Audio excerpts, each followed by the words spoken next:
What's going on, y'all? Thanks for checking in with Callie. Please like, subscribe if you haven't already. I wanted to tell you guys something, and a lot of people might disagree with me. A lot of people might agree with me. Some, a little, maybe not much. It really doesn't matter. But I'm going to tell you something very, very informative that you will not hear from any other media person, or maybe not any other, but most other media people, and probably not most YouTubers either.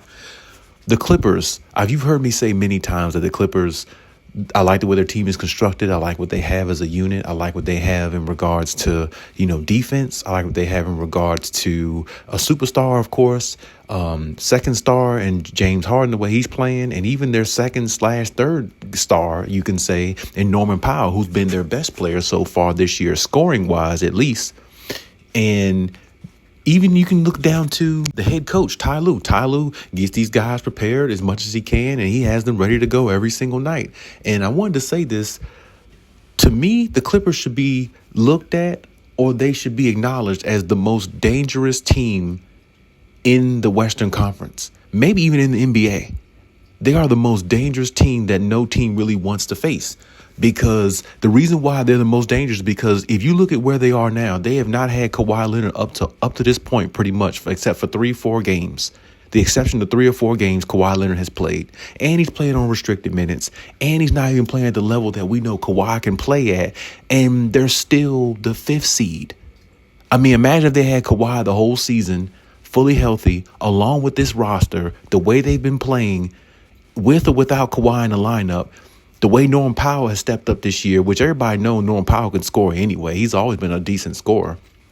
Even when he was on Toronto coming off the bench as a 6th man, he's been in that 6th man conversation many times or several times just because of how good he is and his elite scoring. And then we know James Harden can still pass the ball at an elite level. He can't score at the elite level he once could, but he's not asked to do that anymore. So if he can give him 17 to 19 points a game with about 11 assists and very few turnovers, that's a win for the Clippers. It's a win all day. And I'm telling you this, the reason why I said the Clippers should be the most feared team and in the NBA really is because when you look at the West from top to bottom, even though I like SGA isn't a better player than Kawhi Leonard. He isn't.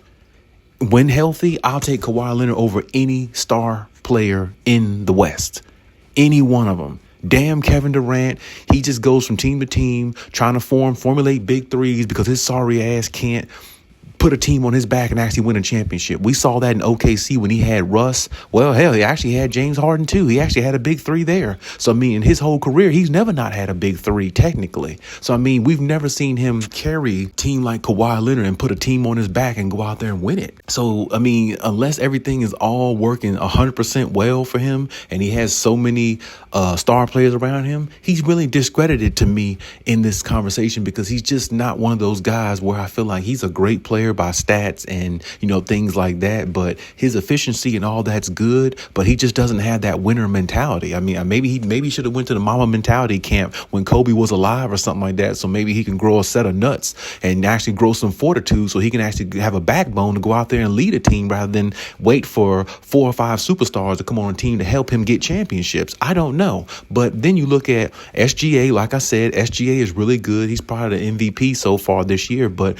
there's nothing about his game that I think that's overwhelming that, somebody like Kawhi Leonard couldn't put a stop to, because SGA is really good, but he hasn't faced somebody like a Kawhi Leonard defensively. And that's what a lot of these star players don't have. They don't have Kawhi's bag defensively, and they don't have the defensive talent around them the way the Clippers have. The Clippers have so many defensive players around them surrounding Kawhi Leonard. It is scary. It would be scary to play him in a 7-game series.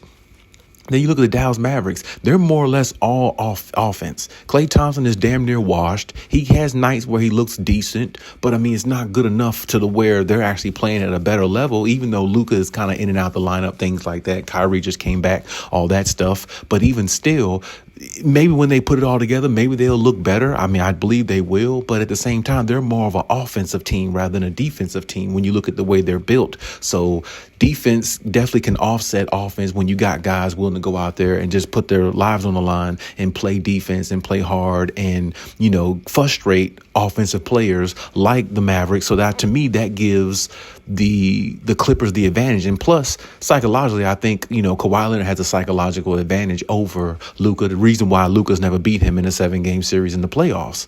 So, I mean, you got to look at all that as a factor. And then you look at the Timberwolves. Some people might look at them. They might be a somewhat of a challenge because they got a lot of size. But at the same time, I think, over a 7-game period stretch, they can break them down because, like I said, the Clippers are very feisty. And the Clippers have a little bit of size. And they have a better superstar in Kawhi Leonard. Kawhi is a lot more consistent. He's a lot more efficient and everything that Anthony Edwards isn't. And I just really don't think the Julius Randle thing is going to work out long term because winning championships with players like Julius Randle is probably never going to happen. Not unless you stack the team with getting another trade or something like that. Maybe then, but I just think that they miss Cat overall. Just my personal opinion.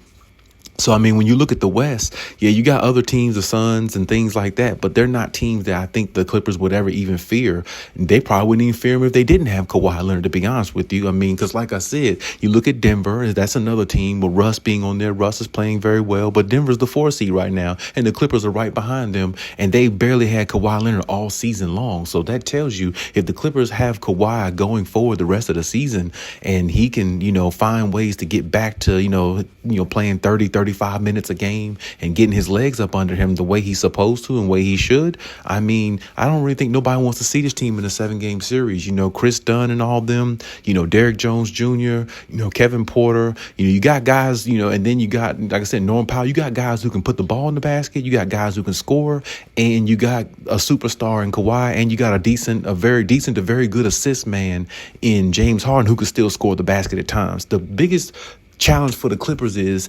the 4 and 5 position.